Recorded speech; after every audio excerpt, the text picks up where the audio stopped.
Hello everyone, this is an introduction to HeLx, a platform that empowers data science, research, and collaboration. HeLx provides a secure, cloud-based, horizontally scalable environment in which science communities can deploy custom data science workspaces.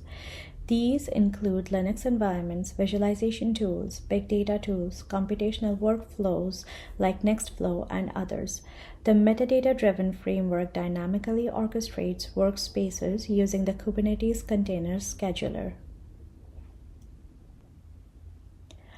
HeLx was purpose-built for research with FAIR principles in mind. We have architected a highly customizable and portable platform that strives for simplicity and ease of use. We make it easier for research teams to use industry standard tools and infrastructure through a single management interface called App Store, which is accessed via your favorite web browser. HeLx handles authentication, session management, and additional infrastructure overhead so your team can get straight to the data.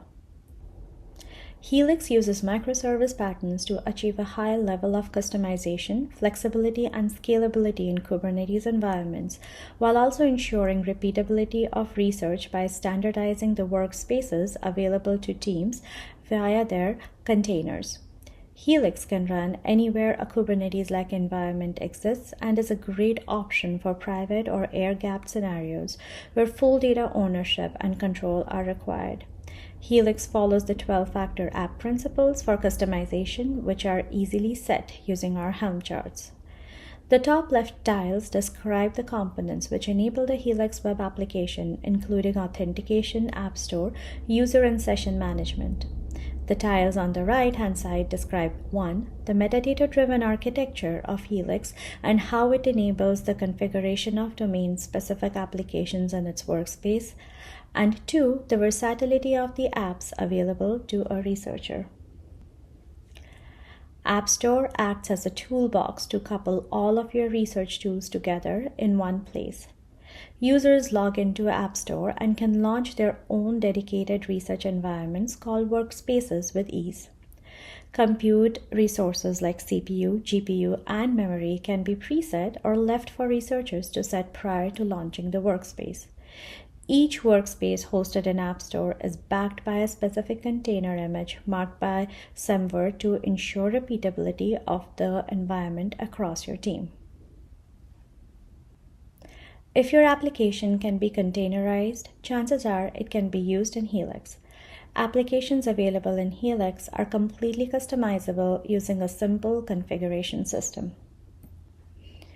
If you'd like to learn more about HeLx, visit helix.rensi.org or see us at Rensi booth number 3923.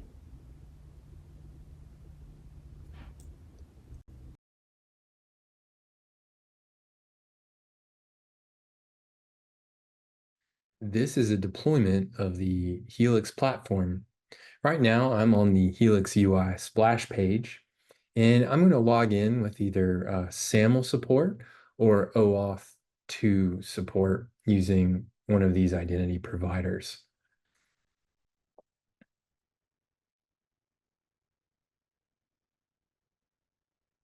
Now, HeLx is a platform which provides applications as a service in a Kubernetes environment.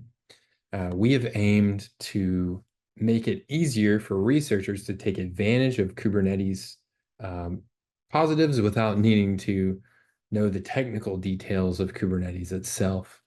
What you see right here is our workspaces page once we've logged into the HeLx UI, and you can see different applications that are available in each customized deployment. And what I mean by customize is any application that supports containerization can actually be turned into a HeLx application, and it can be added to a deployment. So your team or just for yourself, you could have all of your applications that you use coupled together. It's kind of like a toolbox. As you can see, we have CPUs, GPUs available to be toggled for individual deployment. So as a user logs in, they'll launch one of the applications, let's say Jupyter, and This will be their own individual session managed environment. So you can work separately without having to worry about what's going on, what's being installed in that environment when you launch this, this application. Here in our active tab, you can see that the application has been launched and it's now ready. We can even see in our WebSockets here that the application was launched and is ready to use. This activity monitor will give alerts to launch sessions or if there's any issues. So we'll go ahead and connect to this Jupyter session. And here we're connecting to our individual session. So you should see private, my individual username, and then this is my session available right here. So HeLx is able to support any permanent storage that is available in Kubernetes, and there are quite a few. Currently, we're using an NFS storage mount that my user information is mounted to. So as I create new work and files, my information is saved in a familiar way. So here we're mounted at the root level, and this would be my personal directory. You can see these applications. I could create a new file. We'll call it new file .2. And we can go ahead and edit this file, add something. Hello world from HeLx. Hello world from HeLx platform. Cool. We can save that. And now I can go back to my workspace. I can delete this application, and you'll notice that once we relaunch, the data will still be there. In this way, HeLx also supports shareability. We have a shareable directory where you can collaborate with other users on specific projects and work. I'll also go ahead and launch one of the other applications here called File Browser, so we can just look at the lower level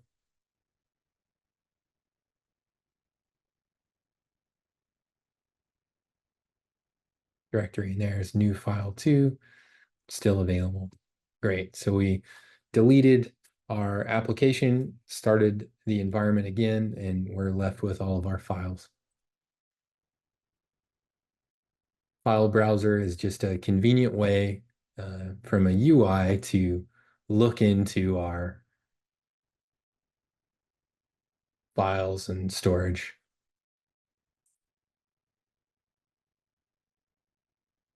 Great. Okay, so if we want to stop it all, we can stop it, and all of these environments will be deleted.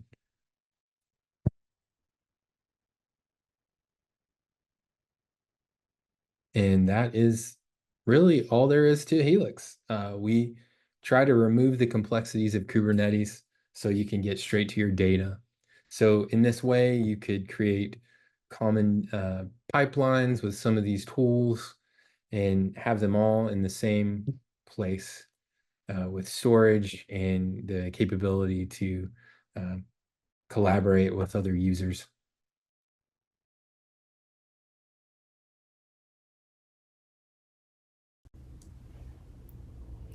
Hello everyone, welcome to this short introduction to EduHeLx, a platform that is innovating data science instruction. EduHeLx is a specialized instance of the HeLx platform. An EduHeLx course deployment makes course-specific apps and libraries available in a consistent environment to all the students and instructors, reducing the burden of having to set up a data science coding environment on professors and students. While the course deployment is managed by integration with a learning management system like Canvas, Git is used for the file change management system and AutoGrader is used for grading the assignments. The EduHeLx is backed by a Jira-based help portal as well. All current EduHeLx course deployments live in UNC's FERPA-compliant OpenShift Kubernetes cluster. EduHeLx platform provides a scalable, customized deployment to fit course needs. Each EduHeLx deployment has an instructor view and a student view. An instructor uses Canvas to set up their course material and grading, which is kept in sync with the EduHeLx deployment. The instructor can then create assignments, publish the assignments to students, and automatically grade them all from the EduHeLx deployment. Students can see their course assignments, details, and grades on Canvas and work and submit their assignment from the EduHeLx student deployment. This diagram shows EduHeLx architecture. On the lower right is Jupyter Lab Professor, which is a Jupyter Lab interface designed to assist faculty with creating and reviewing assignments, implementing automatic grading of assignments, and tracking student work. On the lower left is Jupyter Lab Student, which is a Jupyter Lab interface designed for students to access course assignments, conduct analysis, and submit assignments. EduHeLx leverages AutoGrader for automatic grading. Gitee is used for storing and versioning management of assignments. EduHeLx integrates with course management systems like 2U or Canvas. Authentication mechanisms supported for now include UNC SSO, Google, and GitHub. EduHeLx has all the capabilities of D8 and Jupyter Hub. In addition, applications can be launched in EduHeLx that can be run in a pod or container. It is not limited to only Jupyter-compliant analysis tools. Apps can be pre-installed and customized, like, for example, additional libraries or environment variables, etc. So all users have the same setup at login. EduHeLx can run on a secure FERPA-compliant environment, and it also provides an integration with a learning management system. Here are some testimonials of EduHeLx instructors suggesting that EduHeLx is a user-friendly, reliable platform that simplifies teaching by providing a ready-to-use environment with features like Git integration, Canvas integration, auto-grading, and scalability, making it ideal for data science courses. If you're interested in using EduHeLx for your course, make sure to see us at RENCI booth number 3923.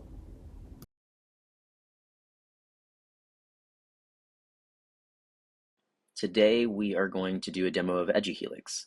EduHeLx is based on HeLx, and HeLx is a platform which provides access to applications in a cloud-based environment. And EduHeLx is a specific deployment of HeLx, which just gives you access to specific applications that are relevant to a classroom environment. So if you see here, we have pgadmin, we have Jupyter Lab Professor, we have a file browser. These applications are specifically relevant to a certain classroom environment that we have deployed. So let's take a look. We can look into Jupyter Lab, which I've already deployed. You can see the launch button is grayed out. But if I go to the active tab here, I can see that I have an instance of Jupyter Lab Professor running currently. Jupyter Lab Professor is the professor version of Jupyter Lab that we have available for just professors, and it allows professors to manage their repositories and push changes to students, and students have their own version, which we'll see later. This view shows professors all of the published assignments in one place, all of their unpublished assignments in one place. It shows the open date and the due date for all of them, and it allows you to select and click into a specific assignment. So let's click into assignment 2. So you can see this assignment is published. It's open, so it's currently open for students to work on. And it's called assignment 2 quick sort. I can change the available date here, I can change the due date here, and that will update in Canvas. So I have Canvas open here. I can refresh and you can see that assignment 2 is due at December 2nd at 11:59. So if I come in here and I change this to 58, let's say, and then come over to Canvas and refresh. There it is. It is due December 2nd at 11:58 p.m. So EduHeLx is able to control some of the state that is in Canvas. Most of the state that is in Canvas we consider to be the source of truth, though. So when you have assignments, you would come in here to Canvas and you would create them in Canvas. Then they would show up in EduHeLx like this. So now we can create a template notebook. This is the first step to working with a notebook and getting it created for students. Here's a template cell. It tells you to delete this. So let's go ahead and do that. And this example notebook is just a good place to start from to instruct you kind of how to write notebooks that have tests in them and solutions. And let's go ahead and save this. So now we can create the student notebook, or create the student version, which takes a couple seconds while it builds, and there it is. You can see that we've got 4 people that have not submitted this assignment. 0 have submitted and 0 are graded. We will take a look at that here in a minute. Another thing that you can see in EduHeLx is whenever you change something, so let's say you've changed this file, or not this file because this is the student version, you'd come in here to the professor's version and you would change it. Let's say that you add a space, or you change it by adding a question, right? After that, you can create the student version, which will show you what that student version will look like. And then once you're ready, you can come over here to the summary and push these changes to students. So let's say created assignment to notebook. This is a description of, or a summary of, the assignment changes that you're making right now that you want to push to students. And you can see these changes in the stage changes section right here. Assignment 2 quick sort student -student.ipynb. This is the file that has changed. And you can push these changes to students. So let's go ahead and do that. After a couple seconds, you'll see a success message that comes down here in the bottom right, successfully uploaded assignment. This pushes the notebook that you saw, this student notebook, to all of the students in the class. Next, we can take a look at what happens when you want to grade an assignment. I've already got an assignment here that has 1 submission. And let's go ahead and grade and upload those submissions. So you have a button here that when you press it, it will kick off a process that grades all of these submissions that you have. And now we see that we have 1 student that has been graded. 3 have still yet to submit, but 1 of them has been submitted and graded. Next, we can go into Canvas, and we can see, if we go to grades, that this student got a 0% on their assignment because they must have made a mistake, right? They must have not filled out the cells correctly. They must have not input something correctly. So now you can come in here if you want to and actually look at the specific submission that the student created, or that the student submitted. So under Files, you can come into Canvas and see a folder called EduHeLx Hidden Files, Student Submissions. And under Assignment 1, you can click into that, and you can see the submission for the student right at the top here. You can see that it was submitted today at 1:16 p.m. It's 3 kilobytes in size, and I can click on this and download it so that I can test in my professor extension. I can say, oh, what did this student do wrong, if I want to troubleshoot specifically that student. So that is all that there is to see for now in the professor side of the extension. When students enter EduHeLx, this is what they'll see. They'll see applications that are relevant to their classroom environment. They might see applications like File Browser. They might see Jupyter Lab, which we'll talk about today. They might see other applications like PG Admin or something else that's relevant to their class. So we're going to check out Jupyter Lab, and you'll notice that I've already launched an instance of Jupyter Lab, so we can come in here to the Active tab and see that it's running, and I'm going to click Connect.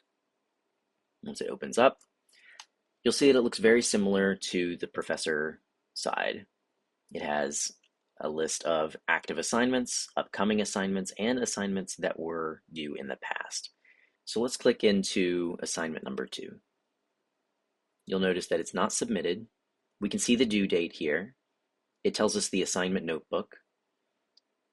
We can see any unsubmitted changes, which currently there are none. We can see prior submissions, which obviously since it's not submitted, we have none. And we can see down here that we can submit the assignment with a summary when there are some unsubmitted changes. So let's go ahead and open this notebook. So this is what it looks like. A student will come in here and see, oh, I have problems to work on. So they see, okay, let's run these cells and see what I get.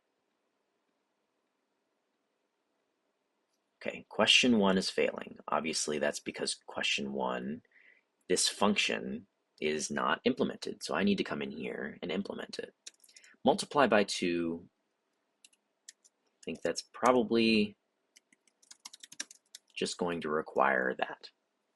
So once you implement that function, you can run these questions, or run the cells again, and now question 1 has passed. So now the student has immediate feedback that they've passed the tests inside of the assignment. So now I've just saved this file, and you'll notice that unsubmitted changes has added this file to it over here.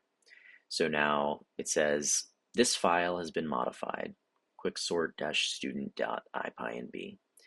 So this lets us know that this file has been modified and that this is the changes that would be submitted if we click Submit Assignment. Now, obviously, this is grayed out right now because it says please enter a summary for the submission. So let's do that. Complete assignment 2. So now when I click this button, it's going to submit assignment 2. It's going to submit my submission just now with this file. Good. So it succeeded. I got a little notification in the right-hand corner. And obviously there are no unsubmitted changes now because we just submitted everything.